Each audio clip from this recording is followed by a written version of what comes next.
So, galing ako ng SNR kanina, it's 9 o'clock already kasi late na rin kasi kaming dumating, mga almost 7:30 na. Nakalimutan ko na may hamburger pala akong binili. This one is 1,931 for 5 kilos something. So now, ang gagawin ko nito is gagawa ako ng hamburger. Lahat gagawin ko to. I-ready ko lang, at least kung ready na akong magluto, ready na akong mag-aano sa hamburger, madali na lang siyang anuhan kasi naka-separate na talaga siya. So minsan ginagawa ko to, hindi ko na siya lalagyan ng salt. Wala na lahat, kaya so dito ko lang i-ano. Yun ang ayaw ko pag bibili ako sa SNR kasi bukas siya. Yung na-shopping ko ngayon is worth of almost 22,000.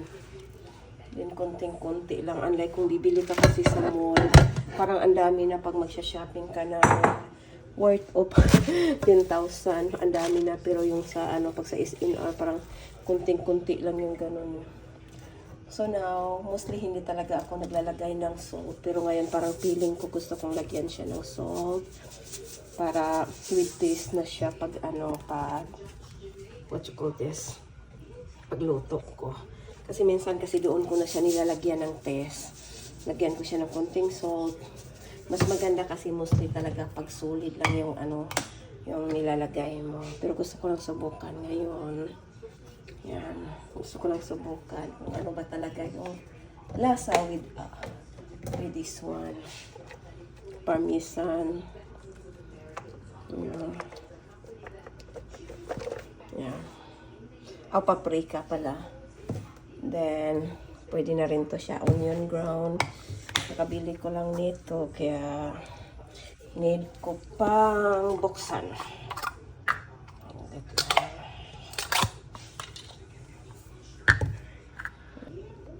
Then, i-mix ko. Yan, ground onion to siya. Then,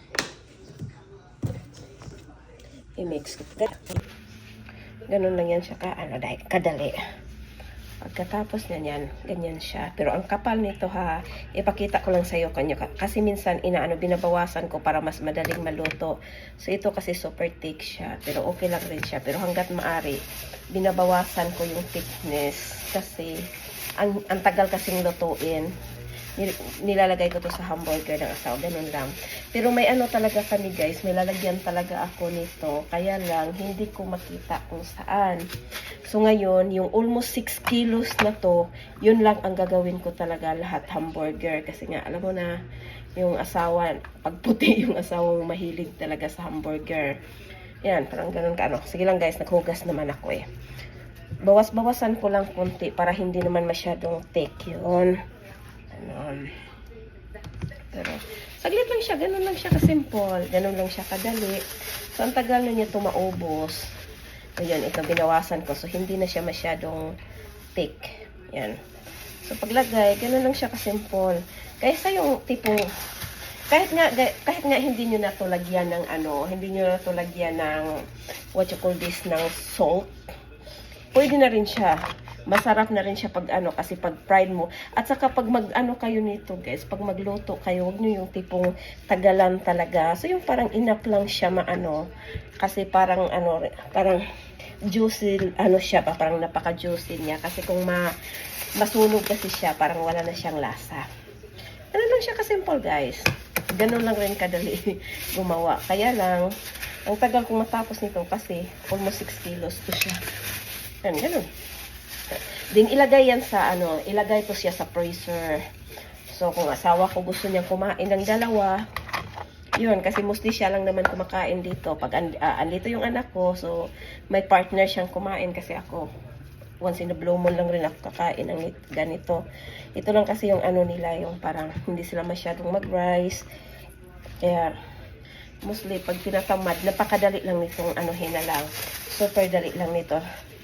Gawin na lang para sa kanila. Konting then wala na. Ilang seconds lang nito, maluto na to. Pero mostly talaga guys, beef yung ginagawa ko nito. Ayoko ng pork. Para at least kahit hindi man siya totaling luto, secure na secure lang siya.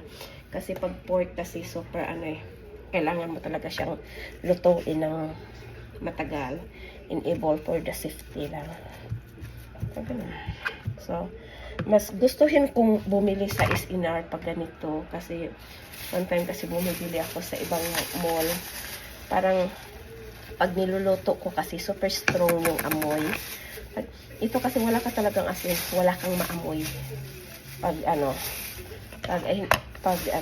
Wala kang maamoy pag pina-fried mo to. Hindi, parang taste yummy lang. Ano lang siya guys.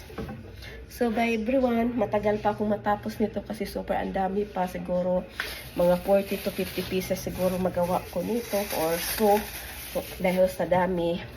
So hindi pa nga ako naka 1/4 man lang, naka 1, 2, 3, 4, 5 na. So baka aabot pa to ng 100 pieces. But it's okay, ginagawa ko lang talaga to pag ganito. Mas gustuhin ko kasi kung minsan naman gagawin ni ginagawa to ni Gina parang ihalo sa spaghetti. So kukuha na lang siya ng ganito, yung ready na lang rin. So, pang hamburger, yun na lang ang inaano niya. Ginagamit niya. Yan, super lang siya guys, ganun lang siya. So hindi na yan siya parang ganun, pag na siya, ganun. Super na, yan. Pero napaka-thick siya ha. Pero actually, thick pa talaga to. Kaya lang binabawasan ko para naman mas madali kasing maluto pag ganito lang siya. Yung kanina, yung sinampol ko kaninang yung pinakauna ko talaga, yun ang medyo talaga yun, tawag nito. Medyo makapal talaga yun. Kaya lang ang problema nun, pag magluto ka, medyo matagal-tagal maluto. So, medyo annoying lalo pa sa akin na hindi ako marunong magluto. Kaya, ako, parang napapagod ako so it's better pag ganito ilang lang seconds luto na siya kasi manipis lang siya pero hindi talaga siya yung tipong manipis guys ha na kasi makapal pa rin siya makapal pa rin siya yan, super kapal pa rin siya. Ayaw rin kasi nung isa. Ang nakakatawa guys, nung dumating kami dito sa Pilipinas, naghahanap ako ng mga pating Jesus Christ para lang siyang paper. As in, ang nipis-nipis. Wala akong mahanap Wala rin sa isip ko dahil yung mind ko. Wala rin sa isip ko bibili ng ganito nga na wala sa isip ko. Kaya yon, minsan ginagawa ko lang by using hand. As in, iwan, bakit napaka ng isip ko na wala sa isip ko na bibili ng ganito. So ngayon, napaka-easy lang. Isipin mo, almost 6 kilos, ito lang ang gagawin ko lahat. So, kung iisipin sa pagkain ng asawa ko, ang bilis na lang matapos. Bye everyone! Yeah, kaya kayo, yung mga may asawang puti dito sa Pilipinas, lalo pa yung tipong hindi nakapunta sa US, ito na lang gagawin nyo talaga guys. At least may idea kayo na kasi mahilig kasi talaga sila sa mga bread. So instead buying patty, it's better you make it by your own kasi mas masarapan pa sila kasi ang thickness. Dito kasi nakakatawa pag bibili ka ng hamburger, parang paper lang talaga siya. Yan. At saka ang bilis lang niyang gawin guys. Hindi pa, ang dami ko nang nagawa ito. Ang dami ko nang nagawa. Total lang siya ng, actually I thought it's mga 50. Nagtotal lang pala siya ng 38 pieces. But still, not bad sa almost 6 kilos na na burger. So, yun.